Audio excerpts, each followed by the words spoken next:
Friends, Hindi recorded channel में आप सभी का स्वागत है। दोस्तों, उपेंद्र नाथ अश्क का एकांकी तौलिए एक उद्देश्यपूर्ण रचना है।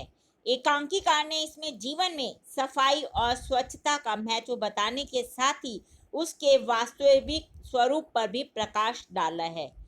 इस एकांकी की जो नायिका है मधु, वो सफाई को अत्यंत महत्वपूर्ण मानती है और इसी कारण वो चाहती है कि घर में हर सदस्य का तौलिया अलग हो और हर सदस्य हर काम के लिए अलग अलग तौलिए का प्रयोग करे।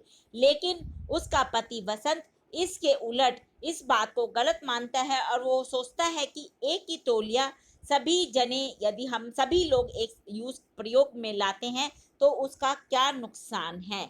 और इसी बात को लेकर अक्सर इन पति पत्नी में झगड़ा होता है और इसी बात को उपेंद्र नाथ अश्क ने बड़े ही अच्छे तरीके से अपने एकांकी तौलिए में चित्रित किया है, उसमें हमें दिखाया है। तो चलिए दोस्तों, आज के अध्याय में हम एकांकी कला के तत्वों के आधार पर उपेंद्र नाथ अश्क के इस तौलिए एकांकी का मूल्यांकन करेंगे।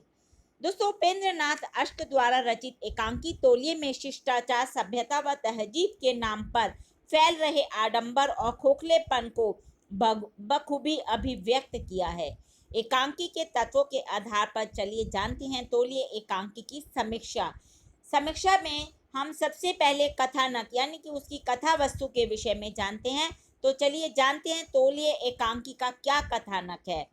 एकांकी का कथानक पारिवारिक एवं सामाजिक है।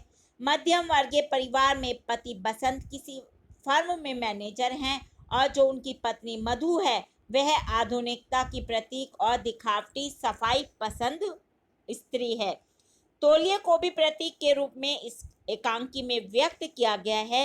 सभी कार्यों और व्यक्तियों के लिए अलग अलग और भिन्न भिन्न रंग के तौलिए होने चाहिए। पति और पत्नी के बीच तौलियों को लेकर कहासुनी होती है और यहीं से एकांकी की कथा आरंभ होती है। दोस्तों, इस कहानी के मुख्य पात्र और इसके नायक बसंत का मानना है कि अलग अलग जीवन यापन के ढंग की अपेक्षा एक साथ रहना, एक रजाई में भाई भाई का इकट्ठा बैठना, घर को पलंग को गंदा करना, एक साथ चाय पीना, ये सब अच्छा है।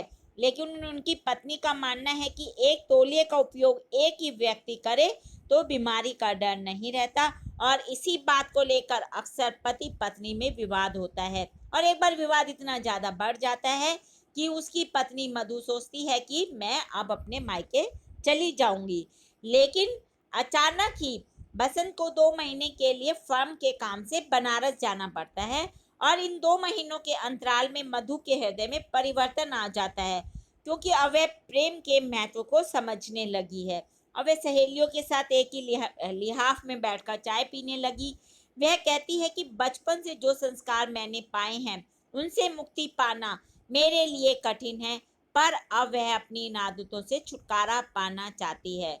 और जब वो बसंत बनारस से वापस अपने घर आता है तो एकांकी में एक नया मोड़ आता है और मधु हर तरह से उसको प्यार देने का प्रयास करती है। तो दोस्तों, तौलिए एकांकी का ये कथानक है जिसके आधार पर हम कह सकते हैं कि इसकी जो कथा वस्तु है वो काफ़ी सटीक है। अब हम इसके पात्रों के विषय में जानते हैं, पात्रों का चरित्र चित्रण की दृष्टि से मधु और बसंत 2 पात्र दोनों ही जीवंत पात्र हैं। दोनों के चित्रण में मनोवैज्ञानिक गहराई है। बसंत सफाई की अपेक्षा स्वास्थ्य पर विशेष ध्यान देने का पक्षधर है। वो बचपन में निर्धन परिवार से था, इसलिए वह दूसरे व्यक्ति द्वारा प्रयोग किया गया तौलिया प्रयोग करने में कभी बुराई नहीं समझता, क्योंकि वो 6 बहन भाई होते हैं बचपन में और सभी एक ही तौलिए का प्रयोग करते थे और अभी भी वो इसको बात को ऐसे ही मानता है। लेकिन उसकी पत्नी मधु उच्च वर्ग से आई थी और वैसे ही संस्कारों से पीड़ित है। सफाई के संस्कार उसमें सनक की सीमा तक पहुंच गए हैं और अपने पति को गलत तौलिए का प्रयोग उसको क्रोधित कर देता है। वह धीरे धीरे अपने आप को बदलने का प्रयास तो करती है। सुरो और चिंती, जो ये मधु की 2 सहेलियां होती हैं, उनका भी इस एकांकी में विशेष महत्व है। सभी पात्रों को लेखक ने अत्यंत कुशलता और सावधानी से अंकित किया है और हम कह सकते हैं कि इस एकांकी के सभी पात्र जीवंत एवं वर्ग विशेष का प्रतिनिधित्व करते हैं। अगला हम जानते हैं इसके संवाद, या जिसे हम कथोपकथन कहते हैं, वो कैसे हैं। इस एकांकी के संवाद स्वाभाविक नहीं है।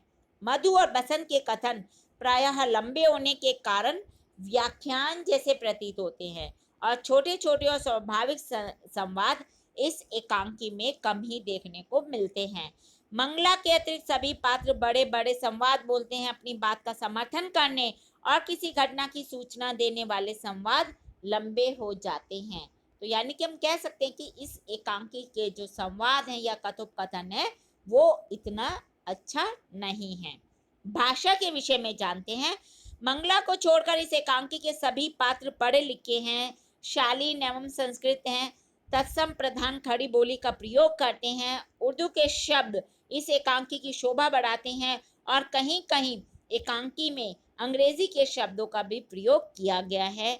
भाषा में मुहावरों का भी प्रयोग है, जिसका मैं आपको एक उदाहरण बता रही हूँ। मैंने तुम्हें कितनी बार कहा है कि अपने स्वास्थ्य का ध्यान रखा करो। सेहत, दुनिया में जो कुछ है सेहत है। जीवन में तुम्हारी ये सफाई और सुघड़ता, यह सुरुचि, संस्कृति, यह नजाकत, नफासत उतना काम ना देगी जितनी सेहत। यदि सब ठीक नहीं, यही ठीक नहीं रहती तो वे सब किस काम की। ये संवाद बसंत बोलता है अपनी पत्नी मधु से। चलिए दोस्तों, अब हम इस एकांकी के देश काल और वातावरण के विषय में भी जान लेते हैं। इस कहानी का एकांकी का देश अर्थात कोई भी महानगर हो सकता है और काल जो है वो आधुनिक काल है। वातावरण एकदम घरेलू है। लेखक ने चाय, लिहाफ, ड्राइंग रूम, नौकरानी, हजामत आदि के द्वारा जो एकांकी का वातावरण है उसको घरेलू बनाने में पूरी तरह से सफलता प्राप्त की है और हम कह सकते हैं कि इस एकांकी का जो देश काल और वातावरण है वो बहुत अच्छा और सटीक है।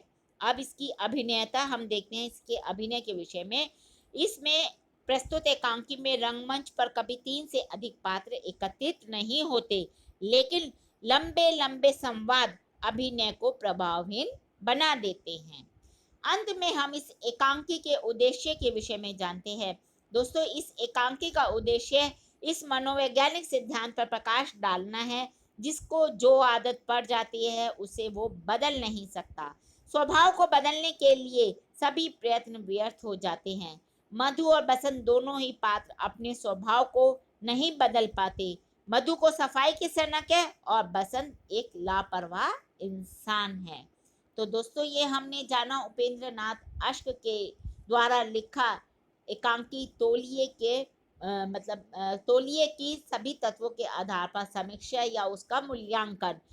हिंदी भाषा के और भी प्रमुख विषयों पर हम अपने आगे के अध्याय में समय समय पर इसी प्रकार चर्चा करते रहेंगे। लेकिन दोस्तों, उनको सुनने के लिए आपको मेरे इस चैनल को लाइक और सब्सक्राइब करना होगा। धन्यवाद दोस्तों, आपका दिन शुभ हो।